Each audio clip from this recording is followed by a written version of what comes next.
सभी को नमस्कार। मैं दीपक ओहरी आपका deepakohri.com यूट्यूब चैनल पर स्वागत करता हूं। यह चैनल विशेष तौर पर विद्यार्थी वर्ग के लिए बनाया गया है। साथियों, कोरोना काल में हम सब जानते हैं कि प्रत्येक वर्ग प्रभावित हुआ, पर जो सबसे ज्यादा प्रभावित हुआ वो भारत का आने वाला कल अर्थात विद्यार्थी वर्ग। इस चैनल को जितने भी गुरुजन सुन रहे हैं या अभिभावक सुन रहे हैं, मैं उनको प्रणाम करता हूं, नमन करता हूं और उनसे निवेदन करता हूं कि इसे अधिक से अधिक विद्यार्थियों तक आप पहुंचाएं, ताकि वो भारतीय संस्कृति, भारतीय दर्शन, भारतीय साहित्य, भारतीय कलाओं से जुड़ सकें। और प्रत्येक दिन केवल 15 मिनट उनको देने हैं। 15 मिनट में वो भारतीय संस्कृति, भारतीय कलाओं से जुड़ सकेंगे। यदि आप इसे अपने पाठ्यक्रम में शामिल करा पाएं तो आपकी अत्यंत कृपा होगी। मैं दीपक ओहरी इस चैनल पर आपका स्वागत करता हूं। दोस्तों, ये चैनल पूर्णतः निःशुल्क होगा।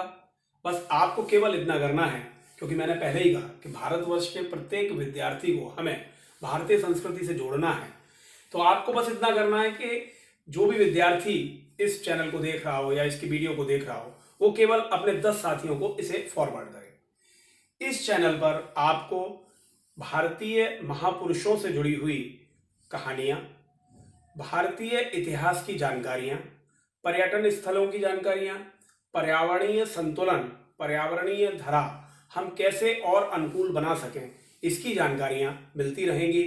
बच्चों, मैं आप सबको सीधे संबोधित करते हुए कई बार बात करूंगा। आप कमेंट बॉक्स में यह भी लिख सकते हैं कि आपको और क्या चाहिए। वो दर्शन, वो साहित्य मैं आपकी भाषा में आप तक पहुंचाने की कोशिश करूंगा। बच्चों, आज जो हम विषय शुरू करेंगे, वो कहते हैं कि जब भी कुछ शुरू करना चाहिए तो सबसे पहले दिल की बात आती है। तो बच्चों, भारत का दिल अर्थात दिल्ली, तो हम सबसे पहले शुरू करेंगे भारत के दिल, दिल्ली के दर्शन की।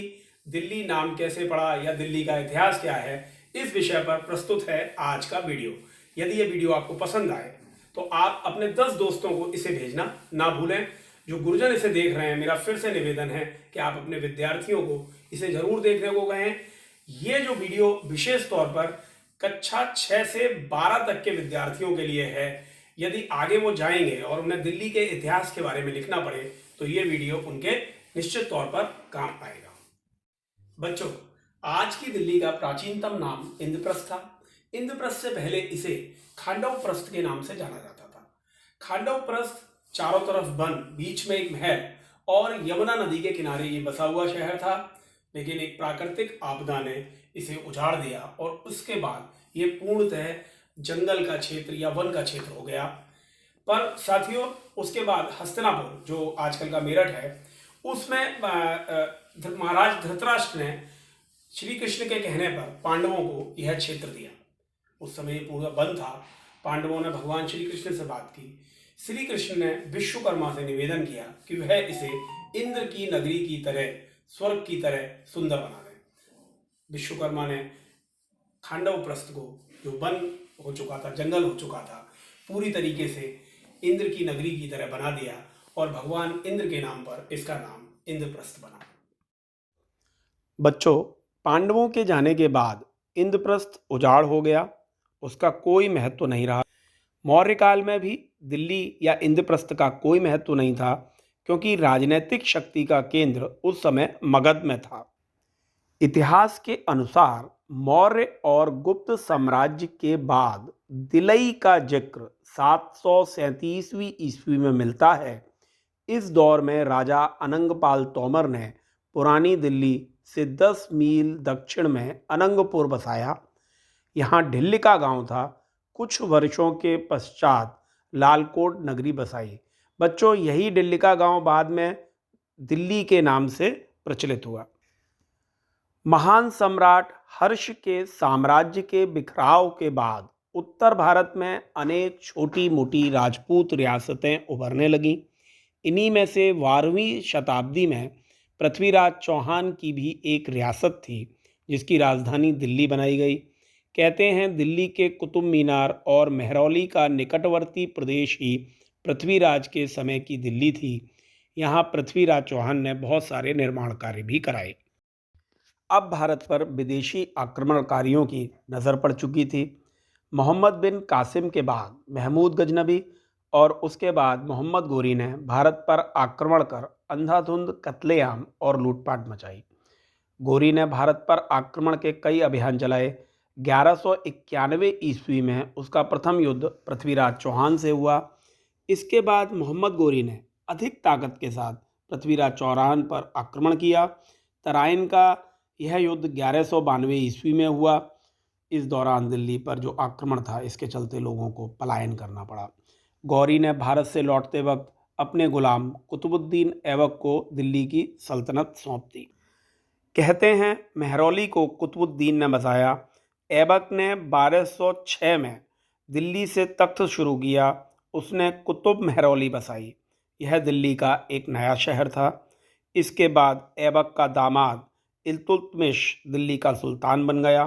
बाद में उसकी बेटी रजिया सुल्तान दिल्ली की शासक बनी। इसके बाद दिल्ली का शासन खिलजी वंश के अंतर्गत आ गया। खिलजी के बाद तुगलक वंश के लोगों ने इस पर अधिकार किया।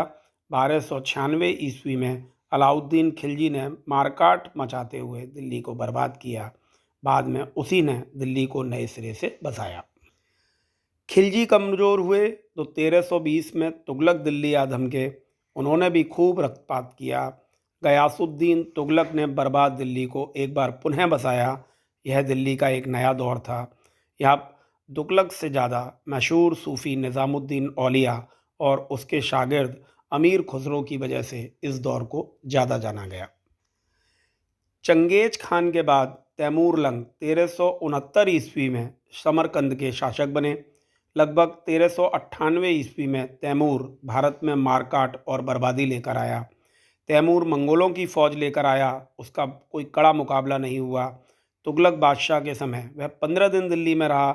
उसने कत्लेआम और लूटपाट हर तरफ मचाई, जिसके कारण दिल्ली के लोग पलायन कर गए और एक बार पुनः दिल्ली मरघट के समान उजाड़ हो गई। लोधियों ने तैमूर को खदेड़ दिया। बहलोल और सिकंदर के बाद इब्राहिम लोदी ने दिल्ली को फिर से बसाया, लेकिन यह फिरोज शाह के आसपास ही आबाद रहा। बाकी का शहर उजाड़ रहा।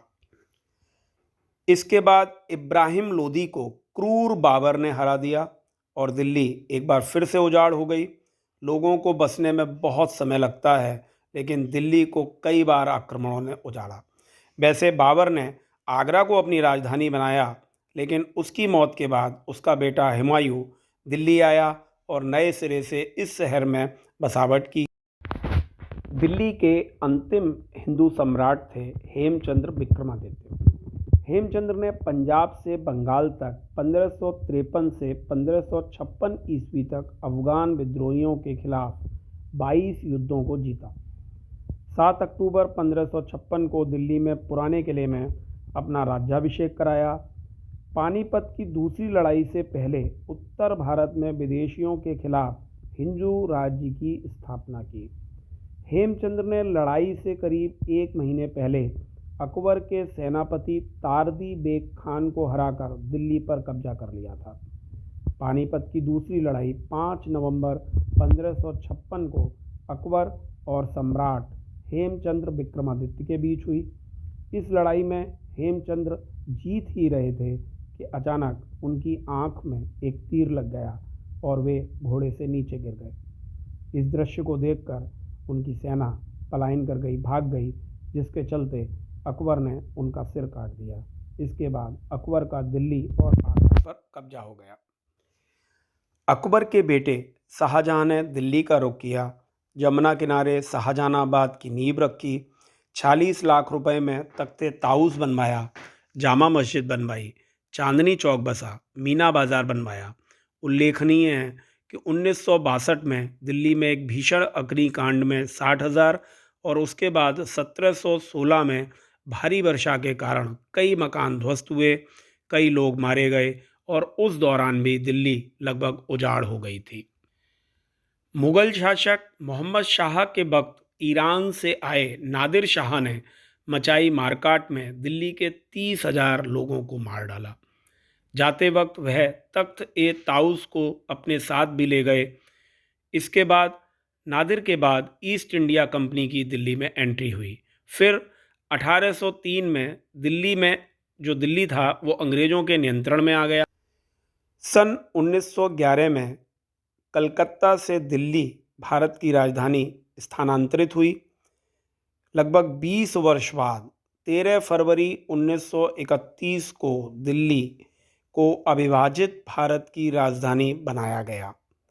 और हम सबको पता है कि आज़ादी के बाद 15 अगस्त 1947 को भारत की राजधानी दिल्ली को बनाने का फैसला लिया। ये दिल्ली का इतिहास था कि दिल्ली के लोगों ने कितनी कुर्बानियां दी इस शहर को बसाने में और इस शहर के केंद्र से पूरे भारत को बसाने में।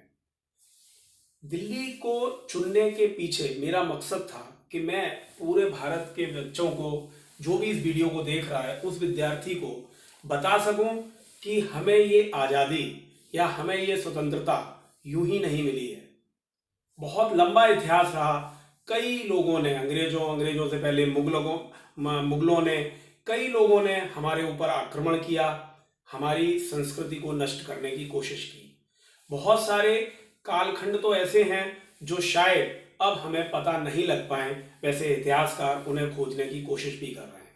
लेकिन जितना हमें पता है, हमें उतना अपनी संस्कृति को समझना चाहिए, जानना चाहिए, उस पर गौरवान्वित होना चाहिए, एक दूसरे से चर्चा के माध्यम से उसे शेयर करना चाहिए और प्रण करना चाहिए कि अब हम अपने देश का विखंडन नहीं होने देंगे, एकता बनाए रखेंगे, अपने मन में जय हिंद सदैव गूंजते रखेंगे, अपने देश को आगे ले जाएंगे। इसी के साथ बच्चों, जय हिंद, जय भारत। अगली बार मिलेंगे दिल्ली के उन जगहों के साथ जहां पर आप घूम सकते हैं, कुछ सीख सकते हैं। आपको नमस्कार, नमन, प्रणाम। बच्चों, यदि यह वीडियो आपको पसंद आया हो तो कृपया इस चैनल को सब्सक्राइब करें और आगे इस वीडियो को शेयर अवश्य करें ताकि आपके और दोस्त इससे जुड़ जाएं। आपको बस केवल अपने 10 दोस्तों को शेयर करना है और फ़ोन करके बताना है कि आप भी दिल्ली की संस्कृति को जानें। नमस्कार।